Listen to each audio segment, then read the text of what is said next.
A ver, antes de arrancar, una pequeña advertencia. Este análisis no está hecho para darnos palmaditas en la espalda ni para ofrecernos un consuelo de bolsillo. No, está diseñado para desafiar, para incomodar, porque a veces, para que llegue la verdadera liberación, primero nos tienen que sacudir bien fuerte. Viernes 13 de febrero de 2026.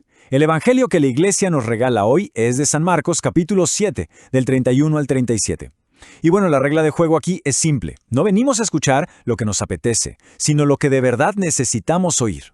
Si hacemos un poquito de memoria, justo ayer veíamos a Jesús encontrarse con la fe, pero una fe gigante, de una mujer pagana. Y hoy la ruta sigue por ahí, por la periferia, por territorio no judío. Miren que esto no es casualidad para nada. Es un mensaje que se va tejiendo, que va creciendo. Y hoy nos toca meternos de lleno en él.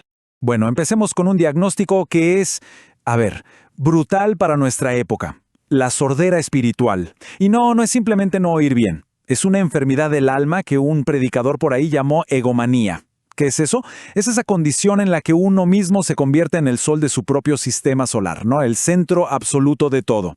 Y por lo tanto, somos incapaces de escuchar la voz de Dios y, claro, como consecuencia, el grito del que tenemos al lado. Y que quede clarísimo. Esta sordera no es por ignorancia. ¿Qué va?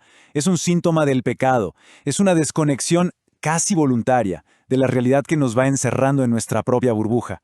Y así, nos volvemos sordos a la palabra que podría salvarnos y, lo que es peor, sordos al clamor de los que viven en la miseria justo a nuestro lado. Nos vamos convirtiendo en islas, completamente incomunicados.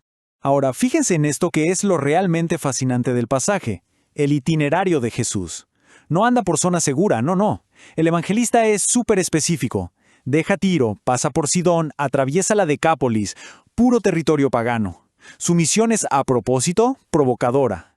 Lo que busca es dinamitar, hacer estallar los prejuicios nacionalistas de sus propios discípulos, para enseñarles que la salvación, señores, no tiene fronteras. Y claro, esto nos lleva a una confrontación, pero directa.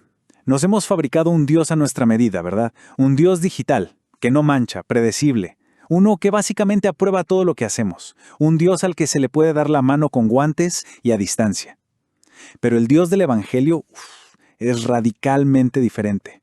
Es un Dios que se acerca, que te toca, que se mete en el lío, que se ensucia con la realidad de nuestra miseria. Y la curación es visceral, es casi violenta en su nivel de intimidad. Primero, Jesús lo saca de la multitud, porque la sanación de verdad necesita intimidad, no es un show. Luego, le mete sus propios dedos en los oídos y el gesto más impactante de todos, usa su saliva, su propia saliva, para tocarle la lengua. Ojo, que esto no es un ritual frío y distante. Este es un Dios que busca un contacto físico, tangible, uno que rompe todas nuestras barreras de piedad, limpiecita e higiénica. Y esto, claro, nos deja con una pregunta que debería sacudirnos hasta los cimientos. Toda nuestra espiritualidad, nuestras prácticas, nuestras devociones, ¿son capaces de soportar a este Dios?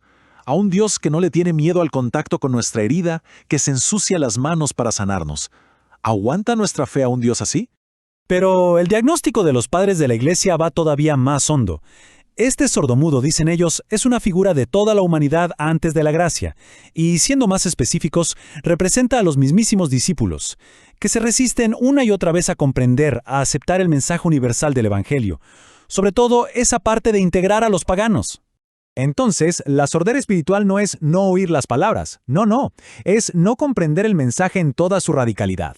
Es esa resistencia terca que tenemos a que el Evangelio nos ponga patas arriba, a aceptar a aquellos que consideramos los otros, los paganos de nuestro tiempo, en nuestro círculo. Y si la sordera es no escuchar bien, la tartamudez es, por supuesto, hablar mal. Y no se trata solo de quedarse callado. Es peor. Es proclamar un evangelio light, una versión descafeinada, cómoda, que no incomode a nadie. Es transmitir un mensaje aguado, contrario al de Jesús, una fe hecha a nuestra medida que al final traiciona la verdad que se supone que debería liberarnos. San Agustín, como siempre, lo resume de una forma magistral. Hay un orden, un itinerario en la fe. Primero, el encuentro íntimo, a solas con Cristo, allí donde Él nos abre los oídos para que escuchemos de verdad.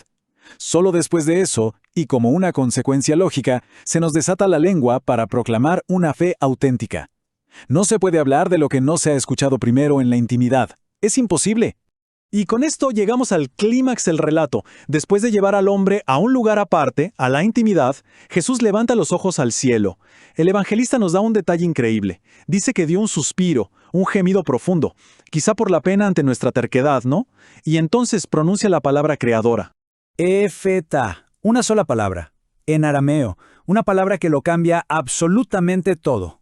¿Y qué significa efetá?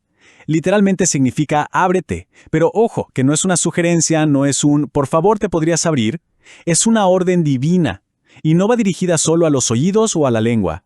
Es una orden a la persona entera.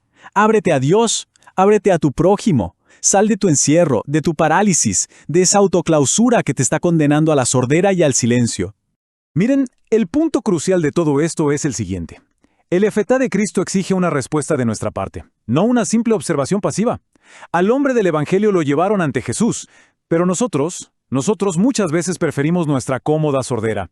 Nos resistimos con uñas y dientes a esa orden que nos quiere liberar. Y por eso mismo vamos a terminar con unas preguntas bien directas. Primera pregunta. ¿A qué voz, a qué persona, a qué situación le sigo teniendo los oídos completamente cerrados, ya sea por pura conveniencia o por un miedo paralizante a lo que podría llegar a escuchar? Segunda pregunta. Cuando hablo de mi fe, ¿es de verdad un testimonio fiel del Evangelio radical o es más bien una tartamudez espiritual que lo suaviza, que lo desfigura, con tal de no incomodar a nadie, empezando por mí mismo? Y la última, la más directa de todas. Si Cristo se parara hoy frente a mí y me dijera a los ojos, efetá, ábrete, ¿cuál es esa área de mi vida, ese cuarto cerrado con candado, esa herida que escondo, que se resistiría con más fuerza a ser abierta por Él? Terminemos con esta oración. Señor Jesús, que todo lo haces bien, toca mis oídos para escuchar tu voz en el que sufre, desata mi lengua para proclamar tu verdad sin miedo, sámame de mi cómoda sordera. Amén. Hasta pronto.